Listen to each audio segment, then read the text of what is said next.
Okay, here we are on our nursery. We just looked at number 4 green, but this is another attempt to try to get these old push-up greens to perform better. We tested this slit backfill with sand, and Juan's going to take a plug. This is like the equivalent of drill and fill, but it uses a slit trench instead of just a vertical hole. And the machine is pretty cool in the way it works. It leaves a pretty clean surface. I was impressed. And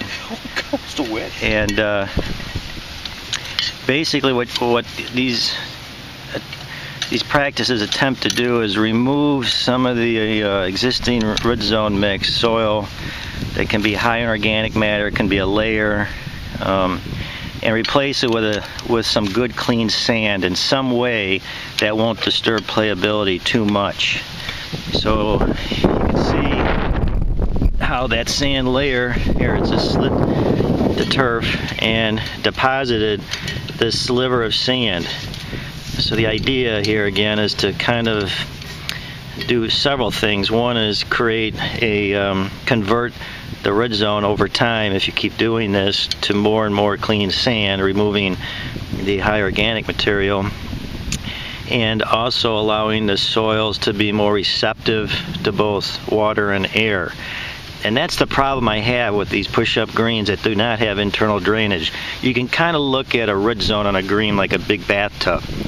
And with a USGA green, basically it's a bathtub with a drain at the bottom. So anything you do to encourage percolation, water and air movement through that root zone is generally a positive thing. Things like this, drill and fill, works well because excess moisture will percolate through and get to that drain and leave. And as it does that, it actually draws fresh air down from the top into the root zone. But in this situation, our bathtub has no drain.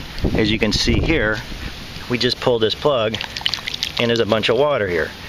So anything that we do basically to encourage water to move down and get deep into the root zone actually works against us after any significant rain event of, say, a ½ an inch or greater. You can do something like this, think it works wonders during a dry period where you have full control of the water. You can see really a value in these kinds of tools and practices. But you get a wet season and these kinds of things will demonstrate its shortcomings. They're all compromises to a properly functioning USGA root zone with positive drainage.